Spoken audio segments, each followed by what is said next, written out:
council chamber was massive, stretching higher than 10 tall buildings stacked on top of each other. Thousands of aliens from hundreds of different worlds sat in their designated seats. Some had scales, others had fur, and many looked like nothing humans had ever imagined before they reached the stars. The air smelled strange, a mix of different atmospheres and breathing gases that life support systems struggled to balance. Ambassador Jin stood in the human section, his hands clasped behind his back. He wore a simple dark suit, nothing fancy.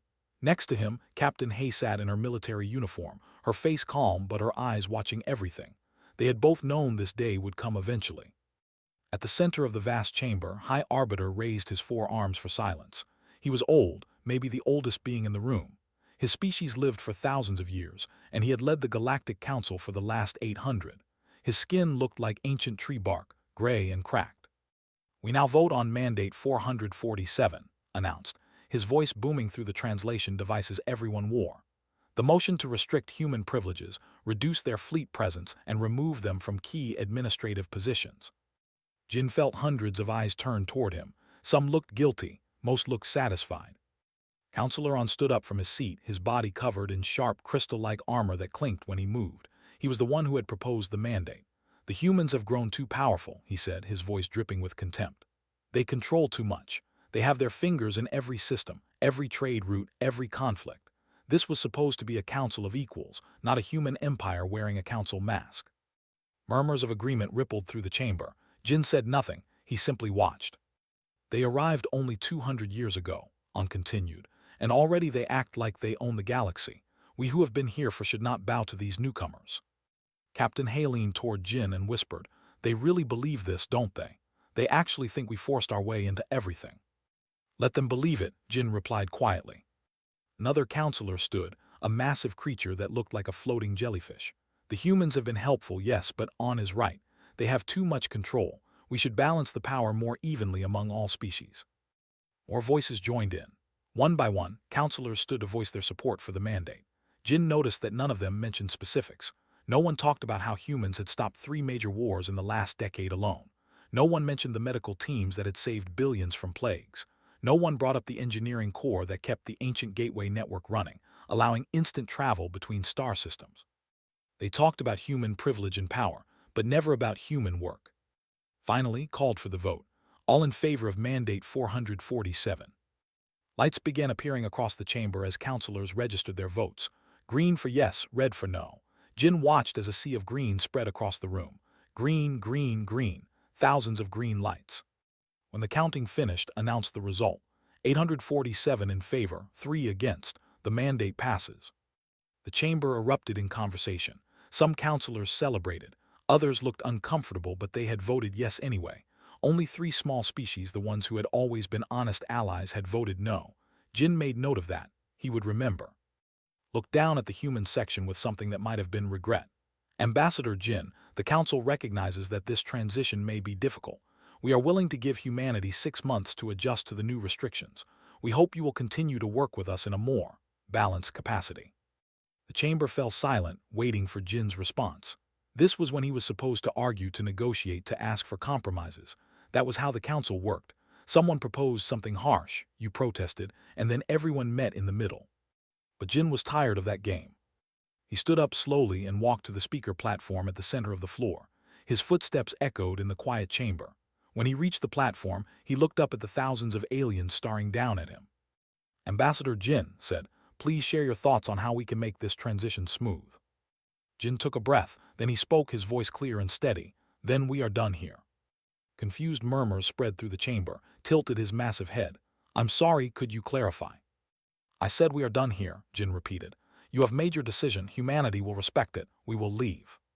On laughed a harsh scraping sound. "Leave? Ambassador, you misunderstand. We are not asking you to leave the council, we are simply creating better balance." "You voted to restrict us, to diminish us, to push us aside," Jin said calmly. "You have every right to do that. This is your council, but we also have rights. We have the right to leave." "Now wait just a moment," another counselor shouted. "You can't just leave, we need." "Need?" Jin interrupted, and there was steel in his voice now. "You need us. Then perhaps you should have thought about that before you voted. 847 of you decided that humans are the problem. Very well, we will solve that problem by removing ourselves." Captain Hay stood up and joined him on the floor. Other human diplomats and military officers followed. They formed a line behind their ambassador. Raised his arms again. "Ambassador, please be reasonable. We can discuss modifications to the mandate. Perhaps we moved too hastily." "You had your vote," Jin said. "You made your choice. Now we are making ours." He turned and walked toward the exit. The other humans followed. The chamber exploded with noise. Counselors were shouting, some demanding they return, others insisting they let them go. As they reached the massive doors, On's voice cut through the chaos. "You'll be back. You need us more than we need you. You're nothing without the council." Jin paused at the doorway. He looked back one last time at the chamber where humans had worked for 2 centuries to build peace, to solve problems, to help others. Then he looked at On. "I guess we'll see," he said simply.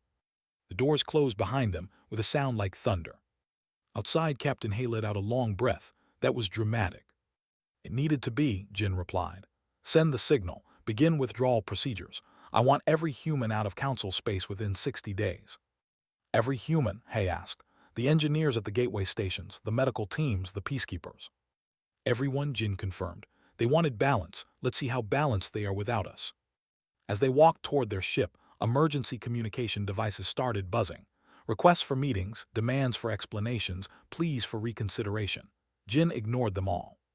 Behind them, in the council chamber, the celebration was already turning into worried arguments. Some counselors were starting to ask questions. What would happen to the gateway network? Who would mediate the conflict in Sector 7? Who would handle the plague outbreak in the Outer Rim? But those were no longer humanity's problems. The vote had been cast, the decision was made. Now everyone would live with the consequences. Rector Bin sat in her office aboard the Human Coordination Station, watching screens full of data and requests. She had been in charge of human interstellar operations for 15 years. She had organized aid missions, coordinated engineering teams, and managed trade routes across 100 different systems. Now she was organizing the largest withdrawal operation in human history. "Status report," she said to her assistant. "Peacekeeping forces in the Vax conflict zone have begun extraction. They should be out within 48 hours. Medical teams on IV are requesting more time. They're in the middle of treating a viral outbreak that's killed 3 million so far." Bin felt her chest tighten, but she kept her voice steady. "No extensions. They leave on schedule." "Director, the government is begging us to stay. They say millions more will die." "I'm aware," Bin said quietly. "Log their request and send them the medical data our teams have compiled. Maybe their own doctors can finish the work, but our people leave." Her assistant looked like he wanted to argue, but he knew better. The order had come from the top. No exceptions. Humanity was leaving council space completely and permanently. First week had been chaos. When human peacekeepers started packing up and leaving active war zones, the fighting groups couldn't believe it. In the Vax conflict, both sides had immediately called for a truce, begging the humans to stay and mediate. The human commander, a woman named One, had explained calmly that the council had voted to restrict human involvement. The council could send mediators now. No council mediators had arrived. Within hours of the humans leaving, the fighting had resumed, worse than before. Engineer Dongwu stood in the control room of Gateway Station Theta 9, one of 53 stations that maintained the hyperspace network. The network was ancient technology, built by a long-dead civilization. When humans had arrived in council space, they found the gateways barely working. Most species couldn't understand the complex systems. Human engineers had spent decades learning how they worked, repairing them and keeping them running. Now Dongwu was shutting it all down. "Sir, are you sure about this?" his junior engineer asked. "If we leave the station unmanned, the gateway could fail completely." "That's not our problem anymore," Dongwu said, though his hands shook as he entered the shutdown codes. He had spent 12 years on this station. He knew every wire, every circuit, every mysterious component. "We've sent all our maintenance documentation to the council. If they can figure it out, good for them." "Sir, they can't figure it out. We've been the only ones maintaining these stations for decades. The council species never bothered to learn." Dongwu stopped typing and looked at his young colleague. "I know, but we can't force them to value our work. We offered to teach them many times. They always said they were too busy, that we were doing fine on our own. Now they'll learn the hard way." He resumed the shutdown sequence. Behind him, on the massive, he could see a transport ship approaching the gateway. They didn't know yet that in 6 hours this gateway would stop functioning. Across council space, the same scene repeated itself. Human engineers left power stations, communication arrays, and terraforming facilities. Human doctors packed up their clinics and hospitals. Human trade ships stopped delivering goods to stations that depended on them. human patrol fleets from pirate-infested regions. At first, the council species barely noticed. They went about their lives, perhaps happy that the humans were finally being put in their place. But then small things started going wrong. On station, the environmental systems started failing. The station had been maintained by a team of 3 human engineers who understood the old, patched-together technology. The station's own engineers tried to fix it, but they didn't understand how all the different parts worked together. Within a week, sections of the station had to be evacuated. In the sector, pirates attacked a merchant convoy. Usually, a human patrol ship would have been nearby. They had kept the sector safe for years, but now there were no human ships. The pirates destroyed 12 vessels and killed thousands. When the local government called for help, they learned that the nearest council security force was 3 weeks away. The plague on IV spread. Without human medical teams, the local doctors struggled. They had the data the humans left behind, but they didn't have the experience or the special equipment. The death toll climbed from 3 million to 8 million, then to 15 million. Director Bin watched all of this through her screens. Every day brought new reports of systems failing, conflicts escalating, and disasters spreading. Every day brought more desperate requests for humans to come back. She rejected them all. Director, her assistant said one morning, we're getting reports that Gateway Station Theta 9 has gone completely offline. Trade through that sector has stopped. Billions of people depend on that route for food and supplies. Have they requested our engineers to return? Bin asked. Yes, along with about 40 other stations. The council is saying it's a temporary situation. Then let them fix it temporarily, Bin said. They voted that humans had too much control. Now they have all the control they wanted. In the Vax war zone, the conflict had grown brutal. Without human peacekeepers to enforce ceasefires and protect civilians, both sides were using weapons they had previously agreed to ban. Cities were burning. Millions were fleeing their homes. One, the former peacekeeper coordinator, watched the news from her ship as they traveled back to human space. Next to her, a young soldier was crying quietly. We should be there, the soldier said. We could stop this. We were there, one replied, her voice hard. For 10 years we kept them from killing each other. We negotiated 17 different peace treaties. We rebuilt their schools and hospitals. And when the council voted to restrict us, you know how many Vax representatives stood up to defend us? 0. They sat silently while on called us power-hungry conquerors. But the civilians. I know, one said, and her voice softened. I know, but we can't help people who don't want our help. We can't force them to value us. By the end of the second month, the full scale of the crisis was becoming clear. 15 gateway stations had failed completely, cutting off dozens of systems from the rest of the galaxy. 4 different wars were raging without mediators. The galactic economy was crashing as trade routes collapsed. Pirates were spreading across unpatrolled sectors like a disease. And the council was starting to panic. High Arbiter called an emergency session. The chamber was tense. Counselors were arguing with each other, blaming different species for the problems. Some said they should demand the humans return. Others said they should find ways to manage without them. Counselor On stood up, trying to restore his authority. This is temporary chaos. We simply need to reorganize. We managed before humans arrived. We can manage now. Before humans arrived, a small counselor shouted back. The gateway network was failing. We had constant wars, and half our systems were isolated. The humans fixed all of that. They didn't fix it, they just took control of it. On shot back. We can do the same work. Then why aren't we doing it? Another voice called out. Gateway Station Theta 9 has been offline for 3 weeks. Where are our engineers? The arguments continued for hours. Meanwhile, in human space, Director Bin received her daily report.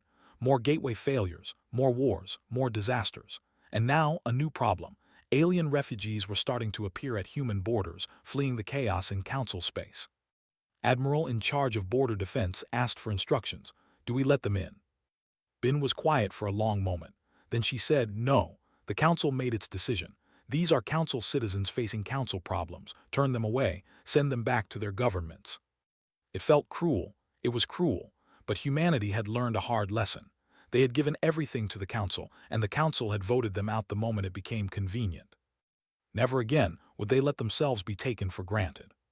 The withdrawal continued. Within 60 days, every human would be out of council space, and then the council would truly understand what they had lost. 4 months after the vote, the gateway network was dying. What had started as a few stations going offline had spread like a plague. 53 stations had gone dark. Entire sectors of space were now cut off from the rest of the galaxy, isolated and alone. Ships that tried to use the broken gateways simply disappeared, torn apart by unstable hyperspace. High Arbiter stood in his private chamber, staring at a star map. Red markers showed where the gateways had failed. Yellow markers showed systems on the edge of failure. Green markers, showing functional gateways, were becoming rare. His species didn't feel fear the way humans did, but looking at this map, he felt something close to it. His aide entered quietly. High Arbiter, we've received another request from the sector. They're reporting massive pirate activity. Over 100 ships have been taken in the last month. What about the Council's security fleet? Asked, though he already knew the answer. Still 6 weeks away, sir. They're dealing with the situation in the Vax conflict. Which is going badly, I assume. The aide hesitated. Very badly, sir. The death toll is estimated at 40 million now. Both sides are refusing to negotiate without neutral mediators, and we have none available. Turn back to the star map. Send another message to Ambassador Jin. Sir, we've sent 47 messages. None have received responses. Send another. The aide left, knew the message would be ignored like all the others. The humans were done talking. He had finally begun to understand that they had never been bluffing. When Jin had said, "We are done here," he had meant it completely. On the human border station, Admiral watched his screens with cold efficiency. His ships formed a perfect defensive perimeter around human space. No one came in without permission. No one. Admiral, we have another group of refugees requesting entry, his communications officer reported. 37 ships, mostly families. They're from the system.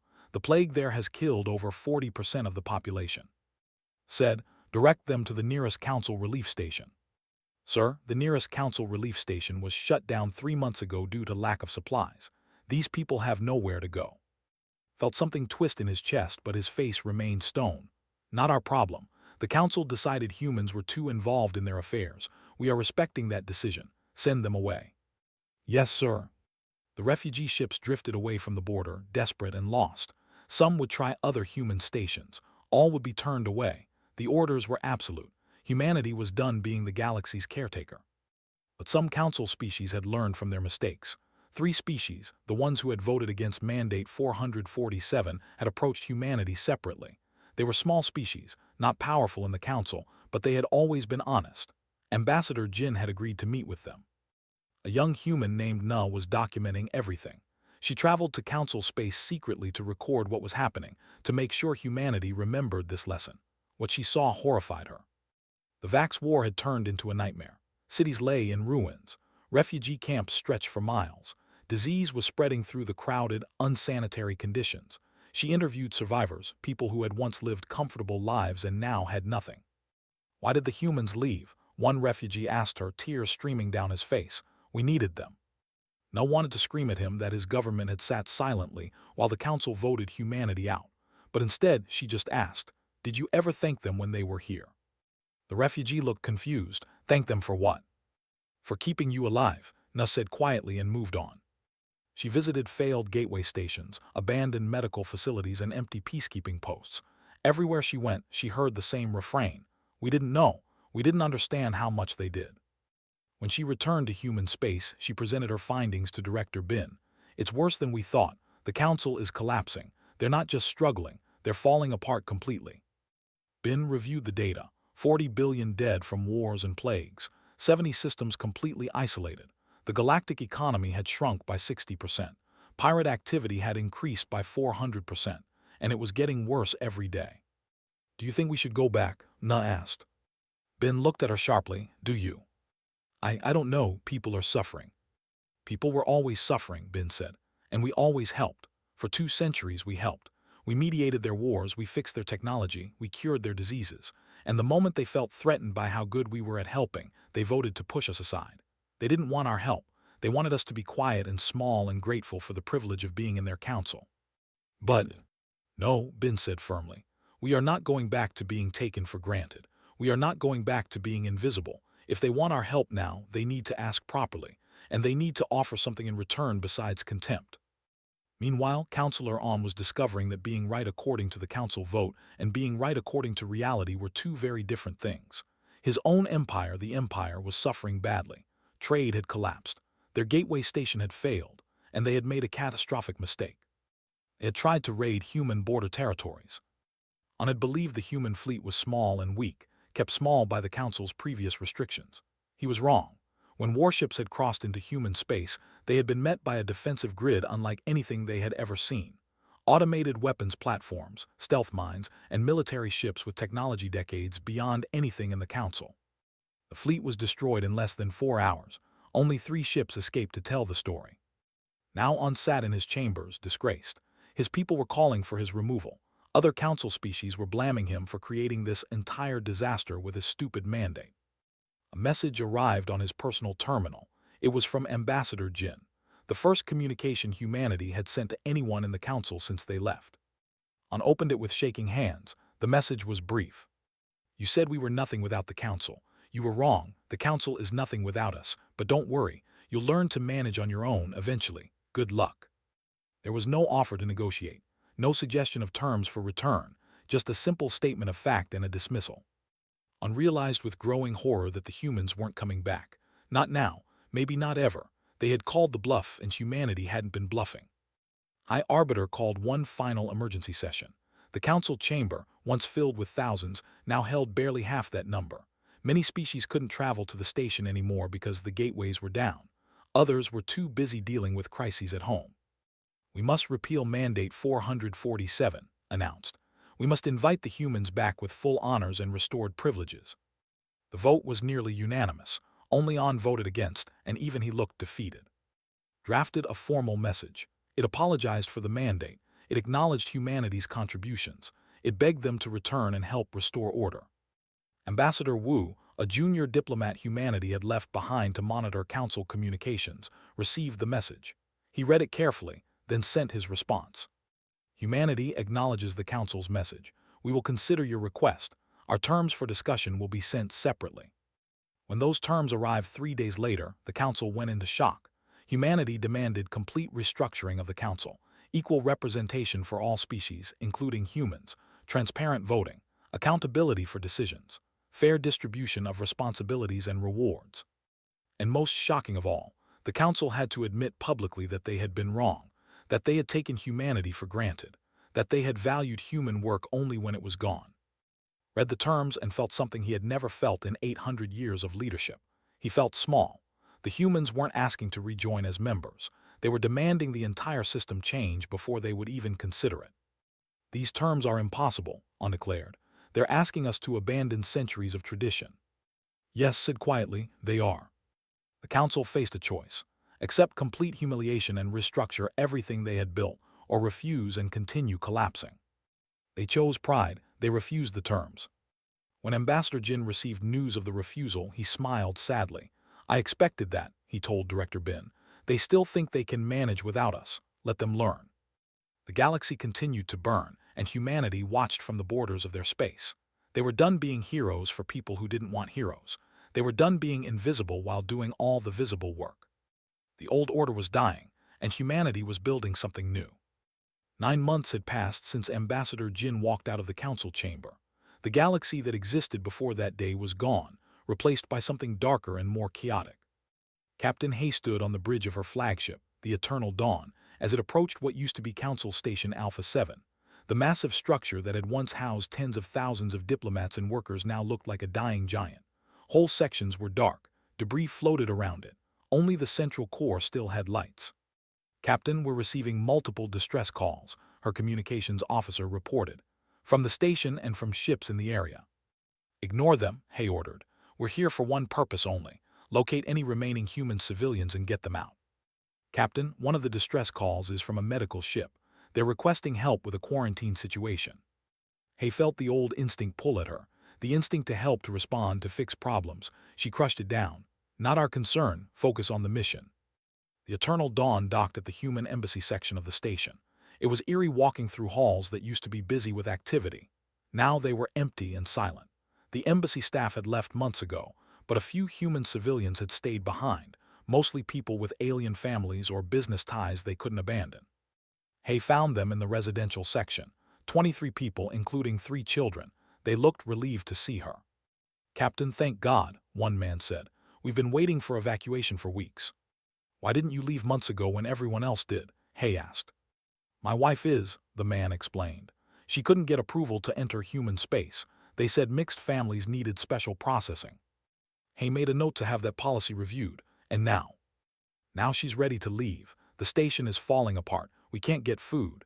The environmental systems are failing. We just want to go home. Understood, get everyone to the ship. We leave in 2 hours. As her crew helped the civilians evacuate, Hay walked through the empty embassy one last time. She found herself in Ambassador Jin's old office. His desk was still there, neat and organized, just as he had left it. On the wall hung a photo of the human delegation from 50 years ago when they had first joined the council. Everyone in that photo had been so hopeful, so eager to be part of something bigger. Now the embassy was a tomb. Back in human space, Elder Sun sat in a meeting with the Human Leadership Council. She was old, even by human standards, and had been advising humanity's government for decades. Her wisdom was respected by everyone. We need to discuss the reports from Council Space, she began. The death toll has now exceeded 40 billion. 5 major wars are active. The plague that started on IV has spread to 14 other systems. The gateway network is 70% non-functional. The galactic economy has effectively collapsed. The room was silent. These were numbers beyond comprehension. 40 billion people dead because the council couldn't maintain what humans had built. Some of our people are saying we should intervene, Sun continued, that we have a moral obligation to help. Director Bin spoke up. We did help for 200 years, and they voted us out. They made it clear they didn't want our help. They were wrong, another counselor said. But does that mean we should let billions die to prove a point? It's not about proving a point, Ambassador Jin said. He had joined the meeting remotely from his new position. It's about self-respect. We cannot keep rescuing people who don't value us. We become enablers of their dysfunction. Elder Sun nodded slowly. But we also cannot ignore our own values. We believe in helping others. That's who we are. Then let's help on our terms, Jin suggested. Not as servants of the council, not as invisible workers they can discard when convenient, but as equals with proper agreements and mutual respect. The discussion continued for hours. Finally, they reached a decision.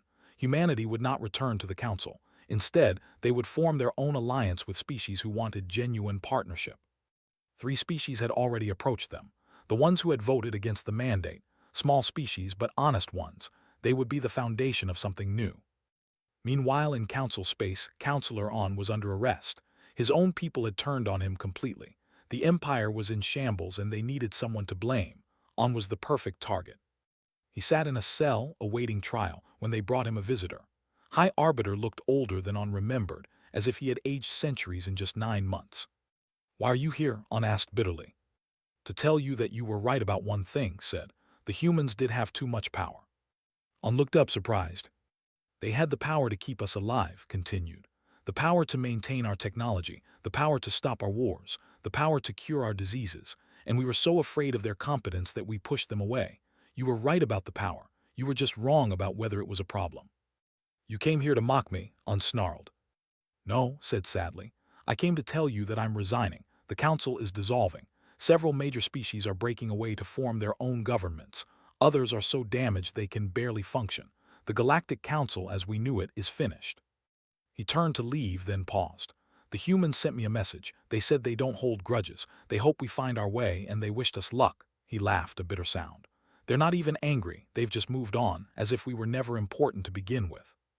After left, On sat in his cell and finally understood. The humans hadn't needed the council. The council had needed them.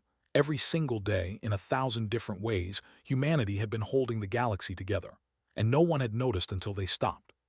Ambassador Wu was the only human still monitoring council frequencies. He was young, only 30 years old, but he had been given an important job. Watch the council, record what happens, learn the lessons so humanity never forgot. What he saw broke his heart. He watched as the council tried to hire engineers to fix the gateways. They offered money, resources, anything. But the few engineers who knew the old technology were either human or had learned from humans, and they all said the same thing. We don't have the experience. The humans spent decades mastering those systems. We spent decades assuming they would always be there to fix things. He watched as the council tried to train new peacekeepers. But peacekeeping wasn't just about military power. It was about diplomacy, psychology, cultural understanding. Humans had been naturally good at it, maybe because they were newcomers who had to learn everyone's customs. The council species had never bothered to learn each other's ways because humans were always there to translate and mediate.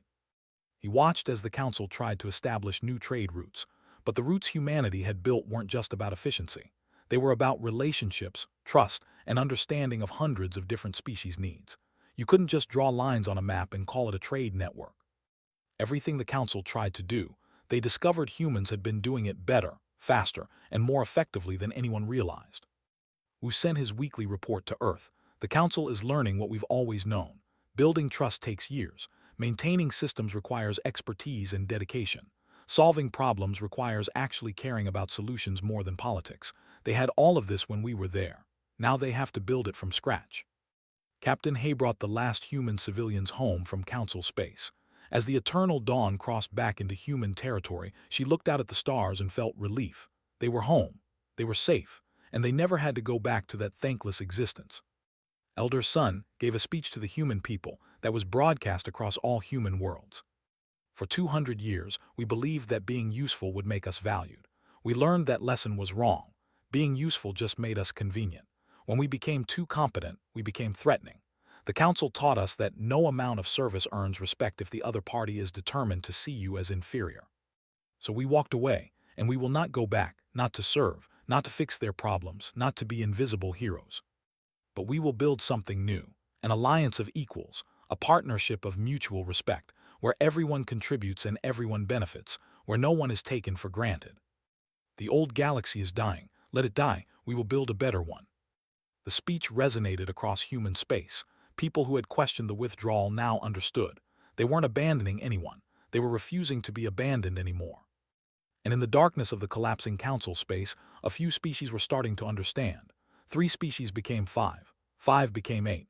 Small species, tired of being overlooked by the big ones. Species who had watched humans work with respect and wondered why they never got the same treatment. They began to reach out to humanity, not to beg for help, but to ask for partnership. And slowly, a new galaxy was being born. 1 year after the vote, the galaxy looked nothing like it had before. The old Galactic Council still existed on paper, but it was a shadow of its former self. Less than 300 species remained as members, down from over 1,000. The rest had either collapsed entirely or joined new regional governments trying to survive the chaos. Ambassador Jin stood in a very different council chamber now. This one was smaller, newer, and built on principles the old council had never understood. It was called the Independent Systems Alliance, and every species that sat here had equal voice, equal vote, and equal responsibility. We have 3 new applications for membership today, Jin announced. He was the current chairman, a position that rotated every 6 months among all member species. The Confederation, the Republic, and the Remnant Worlds. There was a murmur in the chamber. The Empire, On's people, had fractured into 7 different governments after their collapse. One of those fragments was now asking to join the alliance. Director Bin, now representing human interests in the alliance, reviewed the applications. They have provided full documentation of their resources and capabilities. They're offering engineering expertise and mineral resources. They are offering medical research and agricultural technology. The Remnant is offering manufacturing capacity and a formal apology for their previous government's actions. An apology, someone said with a dry laugh. It's sincere, Bin said. I've read it. They acknowledge that On's policies led to their empire's collapse. They acknowledge that they took humanity's work for granted. They're asking for a chance to build something better. The alliance debated for 2 hours. Unlike the old council, where deals decided everything, this debate was open and honest. Species shared concerns, asked questions, and worked through problems together. Finally, they voted. The M were accepted unanimously. The Remnant was accepted with 70% approval. They would be probationary members for 3 years, required to prove their commitment to the alliance's principles. When the session ended, a delegate approached Jin. She was young, probably born after the mandate vote. Ambassador Jin, may I speak with you? Of course. I wanted to thank you, she said quietly, for giving us a chance. I know what my people did was unforgivable. Nothing is unforgivable if you learn from it, Jin replied. The question is, have you learned? Yes, she said firmly. We learned that respecting others isn't weakness, that valuing someone's work doesn't diminish you, that partnership is stronger than hierarchy. We learned it the hardest way possible, but we learned. Jin nodded. Then welcome to the alliance. We all start equal here. Meanwhile, in what remained of the old council space, High Arbiter was no longer High Arbiter. He had resigned, as promised. The council had elected a new leader, a younger member of a more pragmatic species, but had been asked to stay on as an advisor. He stood in the mostly empty council chamber, looking at the seats that used to be full. Dust covered many of them now. The species who had sat there were gone, scattered to the winds or dead from the wars and disasters. A message came through on his personal device.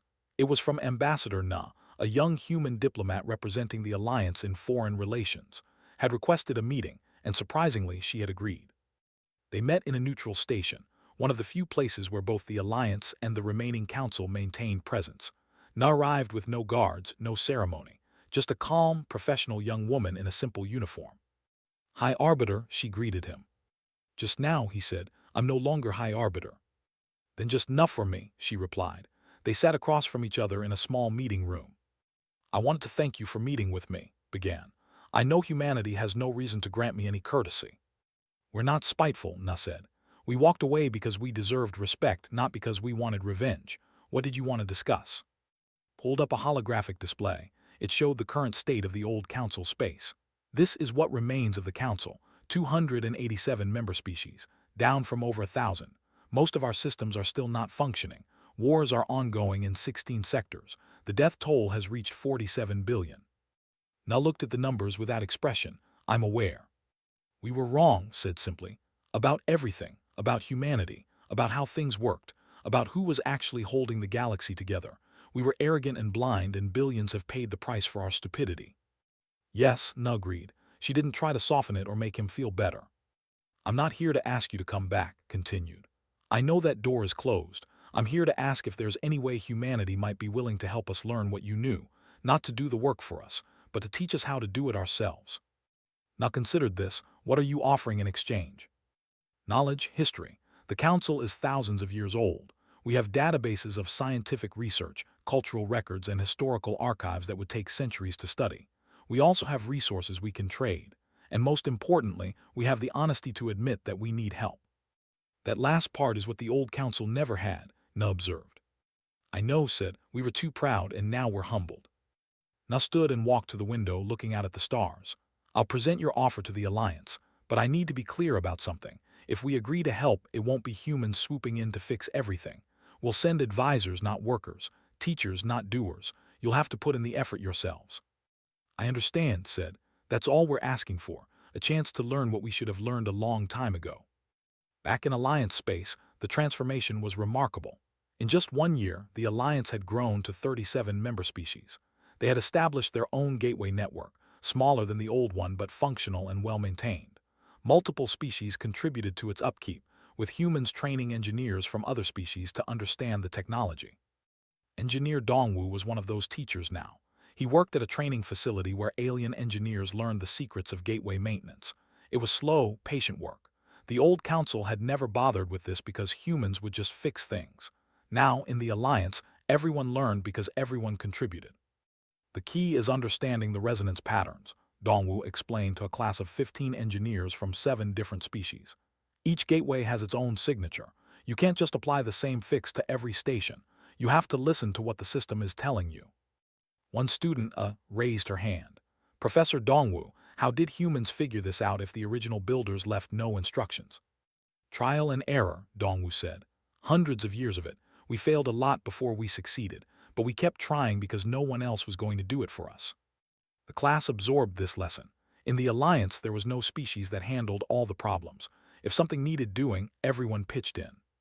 Former Peacekeeper 1 was now training the Alliance's peacekeeping forces. Unlike the old Council's military forces, which were just soldiers, Alliance peacekeepers were diplomats, counselors, and negotiators who could also fight if necessary. The goal is never to win a war, she told her trainees. The goal is to prevent the war from starting. You do that by understanding both sides, finding common ground, and showing them a path forward that's better than fighting. What if both sides refuse to negotiate? A trainee asked. Then you contain the conflict, protect civilians, and wait for them to exhaust themselves, one replied. Some fights can't be stopped. They can only be limited, but you never give up trying to find a peaceful solution. The Alliance's approach was working. In the 1 year since its formation, it had mediated 17 potential conflicts and prevented 13 of them from becoming wars. The other 4 had been contained and minimized. Director Bin reviewed the yearly reports with satisfaction. The Alliance economy was growing, trade was flourishing, technology was advancing as species shared knowledge freely instead of hoarding it, And most importantly, people were happy. They felt valued. They felt heard. We've received formal applications from 43 more species, her assistant reported. Most of them are from the old council space. They're watching what we're building and they want to be part of it. Run background checks on all of them, Bin ordered. Make sure they understand what membership means. Equal contribution, not just equal benefits. Yes, Director. Also, Ambassador Nuss sent her report from the meeting with. She recommends we consider his request for educational assistance. Bin read the report carefully, then she smiled. Schedule a vote in the Alliance. Let everyone decide. That's how we do things now. The vote passed with 85% approval. The Alliance would send advisors to help the Remnant Council rebuild, but only if the Council agreed to fundamental reforms. No more hierarchy. No more species that mattered more than others. Everyone equal, everyone contributing. It was a hard sell for the old Council. Some species refused outright, too proud to admit they needed to change. But others, desperate and humble, agreed. They were tired of the old ways. They had seen where pride and arrogance led. 1 year after Ambassador Jin walked out of the council chamber, he found himself back in that same chamber. But this time, he walked in as an equal, not as a subordinate. He came to witness the old council's official dissolution and the formation of a new organization based on alliance principles. The chamber was less than half full. Many species had left, many had collapsed, but those who remained were ready to try something different. Today marks the end of the Galactic Council as we knew it, the new leader announced, and the beginning of something better. We will be smaller, yes, more humble certainly, but also more honest, more equal, more just. Jin watched from the gallery as they voted to adopt the new charter. It was almost identical to the Alliance's charter. Equal representation, transparent governance, mutual responsibility. As he left the chamber, he ran into in the hallway. Ambassador Jin said, "I wanted to thank you." "For what?" Jin asked. "For teaching us the most important lesson," said, "that you can't take others for granted. That respect must be earned and maintained. That partnership means everyone contributes. You taught us by leaving. It was brutal, but it was necessary." Jin looked at the old being, seeing genuine understanding in his eyes. "Will the lesson stick?" "For my generation, yes," said. "We paid too high a price to forget it. Whether future generations remember, that depends on whether we teach them well." Jin nodded. "Then teach them well, and if you ever need help, the Alliance will be there, not to do the work for you, but to stand beside you as equals." He walked away, leaving standing in the empty hallway of the chamber that had once ruled the galaxy. Back in Alliance space, Ambassador Nu gave a speech to the new member species. "Welcome to the Independent Systems Alliance. Here, we don't measure success by how powerful you are or how long you've been here. We measure it by how much you contribute and how well you treat others. Here, no one is taken for granted. Here, everyone matters equally. And here, when someone does good work, we notice. We acknowledge. We appreciate." This is what the old council never understood. They thought hierarchy was strength. They were wrong. Partnership is strength. Equality is strength. Mutual respect is strength.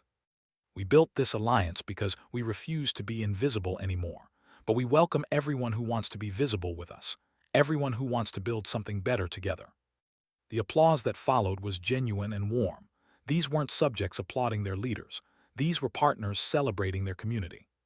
And across the galaxy, on damaged worlds and struggling stations, people looked toward the Alliance and saw hope. They saw what could be built when everyone was valued, when everyone contributed, when no one was taken for granted. The old order had fallen, a new one was rising, and this time it was built to last. Ambassador Jin stood on the observation deck of Alliance Prime Station, looking out at the ships coming and going. Trade vessels, diplomatic shuttles, patrol craft. A galaxy in motion, building something better. "You did it," Captain Hay said, joining him at the window. "You walked away and you built something new." "We all did it," Jin corrected. "Every human who refused to go back, every human who insisted on respect, and every alien who decided they wanted partnership instead of hierarchy." "Do you think it will last?" Hay asked. Jin smiled. "That depends on whether we remember the lesson. The moment we start taking others for granted, the moment we become like the old council, that's when we'll fail. But as long as we remember that everyone matters, that everyone contributes, that everyone deserves respect, yes, it will last." They stood in comfortable silence, watching the new galaxy they had helped build. A galaxy where no one was invisible, where no one was taken for granted, where everyone who did good work was finally seen.